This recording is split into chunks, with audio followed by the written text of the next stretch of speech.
Pada video kali ini, kelompok kami akan membahas tentang revolusi industri Eropa, sebuah peristiwa besar yang mengubah wajah dunia secara drastis. Revolusi industri bukan hanya tentang mesin dan pabrik, tetapi tentang perubahan cara hidup manusia dari masyarakat agraris menjadi masyarakat industri. Peristiwa ini dimulai pada abad ke-18 dan membawa dampak besar terhadap ekonomi, sosial, politik, bahkan lingkungan global. Lalu, bagaimana prosesnya, mengapa terjadi di Eropa, dan apa dampaknya bagi dunia hingga hari ini? Mari kita bahas secara lengkap dan mendalam. Revolusi industri adalah perubahan besar dalam sistem produksi dari tenaga manusia dan hewan menjadi tenaga mesin.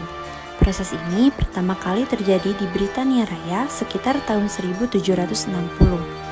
Disebut dengan revolusi karena perubahan yang terjadi sangat cepat dan mendasar dalam bidang ekonomi, teknologi, dan sosial. Produksi yang sebelumnya dilakukan secara manual di rumah-rumah berubah menjadi produksi massal di pabrik dengan menggunakan mesin. Kondisi Eropa sebelum revolusi industri. Sebelum terjadinya revolusi industri, masyarakat Eropa bekerja menggunakan alat-alat manual dan sederhana. Kegiatan produksi masih bergantung pada tenaga manusia maupun hewan, sehingga hasil produksi terbatas dan memerlukan waktu yang lama. Sistem ekonomi yang berkembang saat itu bercorak agraris dan feodal, di mana sebagian besar penduduk mereka bekerja di sektor pertanian. Pada masa revolusi industri dan peralatan tersebut jarang digunakan, karena telah dicantumkan mesin pemintal, mesin tenun, lokomotif, dan sebagainya.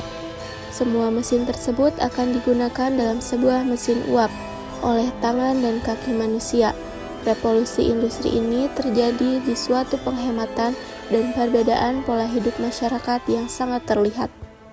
Kehidupan sosial ekonomi Eropa pada masa sebelum munculnya revolusi industri ini ditandai dengan berkembangnya tata kehidupan agraris yang bercorak feodal. Kondisi ini mulai berubah ketika meletus Perang Salib, memberikan ruang hubungan antara negara-negara Eropaan dengan dunia timur. Kehidupan yang sama akan barang-barang keperluan hidup antara kedua wilayah ini mendorong terbentuknya hubungan perdagangan. Hal tersebut juga mendorong munculnya kota-kota dagang Eropa seperti Florence, Venesia, Genoa, dan lain-lain. Munculnya kota-kota dagang ini kemudian diikuti dengan munculnya usaha-usaha industri berskala kecil yang disebut industri rumah tangga. Hingga tahun 1200, industri rumah tangga semakin berkembang dengan terbentuknya gilda. Gilda adalah persekutuan industri sejenis hak yang mendapat monopoli dan perlindungan pemerintah. Pada tahun 1350, di Eropa mulai terbentuk perserikatan kota-kota dagang yang disebut Hansa.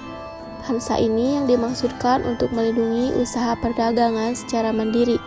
Dengan perkembangan ini, Eropa mulai memasuki tahap masyarakat industri yang digerakkan oleh sektor perdagangan. Mengapa revolusi industri dimulai di Britania Raya? Ada beberapa faktor utamanya. Yang pertama, terjadinya revolusi agraria. Perubahan sistem pertanian meningkatkan produksi pangan dan jumlah penduduk. Yang kedua, sumber daya alam yang melimpah. Britania Raya memiliki batu bara dan biji besi yang cukup untuk industri. Yang ketiga, kemajuan ilmu pengetahuan. Semangat pencerahan dan inovasi teknologi mendorong penemuan mesin. Yang keempat, stabilitas politik dan modal, di mana adanya sistem perbankan yang kuat dan perdagangan global yang mempercepat investasi industri. Dan yang terakhir, kolonialisme dan perdagangan global. Koloni menyediakan bahan baku dan pasar untuk produk industri. Ada beberapa tokoh penting dalam revolusi industri. Yang pertama, James Watt. Tokoh tersebut mengembangkan mesin uap yang lebih efisien sehingga menjadi penggerak utama pabrik dan transportasi. Yang kedua, George Stephenson, yaitu mengembangkan lokomotif uap yang mempercepat transportasi barang dan manusia. Dan ada juga penemuan penting lainnya seperti mesin pemintal benang atau spinning jenny, mesin tenun mekanis, kapal uap, dan rel kereta api. Teknologi-teknologi ini mempercepat produksi dan distribusi barang secara besar-besaran. Adanya dampak revolusi industri. Yang pertama, dampak ekonomi. Dari dampak ekonomi ini, adanya produksi massal meningkat drastis, Lahirnya sistem kapitalisme modern, muncul kelas pengusaha dan buruh industri, serta perdagangan internasional yang berkembang pesat. Kemudian dampak sosial. Dari dampak sosialnya, urbanisasi besar-besaran, munculnya kelas pekerja atau proletariat, kondisi kerja buruk di awal industrialisasi, dan lahirnya gerakan buruh dan serikat pekerja. Pemikiran kritis terhadap kapitalisme muncul, salah satunya dari Karl Marx yang mengkritik eksploitasi buruh dalam sistem industri. Kemudian, dampak politiknya, munculnya ide-ide sosialisme dan liberalisme ekonomi, reformasi hukum perburuhan, serta perubahan kebijakan ekonomi negara-negara Eropa. Dan dampak globalnya, penyebaran industrialisasi ke Eropa Barat, Amerika, dan Asia, memperkuat imperialisme Eropa dan kesenjangan antara negara industri dan negara berkembang. Kemudian dampak lingkungannya, terjadinya polusi udara dan air, eksploitasi sumber daya alam, dan awal masalah lingkungan yang modern. Revolusi Industri 1.0 berlangsung dari tahun 1750 sampai 1850. Inggris adalah pelopor dari revolusi ini, ditandai dengan penemuan mesin uap oleh James Watt.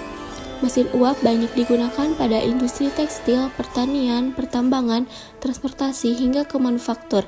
Pada era ini terjadi produksi massal yang menyebabkan naiknya pendapatan per kapita negara-negara hingga 6 kali lipat, serta perubahan industri dari tenaga manusia menjadi tenaga mesin yang berdampak pada pengangguran massal, demo tuntutan lapangan pekerjaan, dan pencemaran lingkungan akibat asap mesin uap dan limbah pabrik. Revolusi 2. Revolusi 2.0 mulai pada tahun 1870 hingga 1914 dan ditandai dengan penemuan tenaga listrik pada tahun 1908.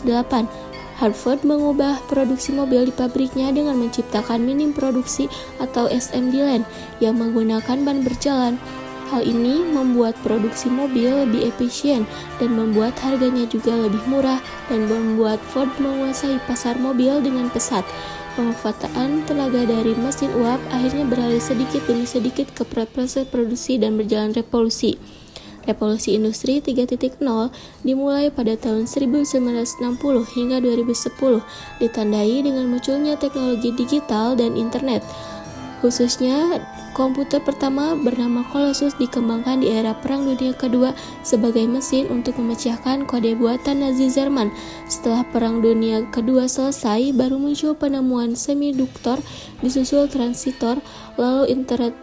Pada era ini juga terjadi perubahan seperti merekam musik yang dulunya menggunakan kaset beralih menggunakan CD, dan menonton film di video player beralih menjadi menggunakan DVD player.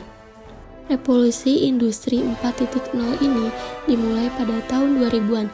Masing-masing yang semula menggunakan operator beralih menjadi full automatic. Semakin banyak industri yang mengandalkan penyimpanan cloud big data kognitif untuk perhitungan-perhitungan yang rumit. Semuanya juga serba bisa internet. Banyak data yang bisa dikirim melalui internet.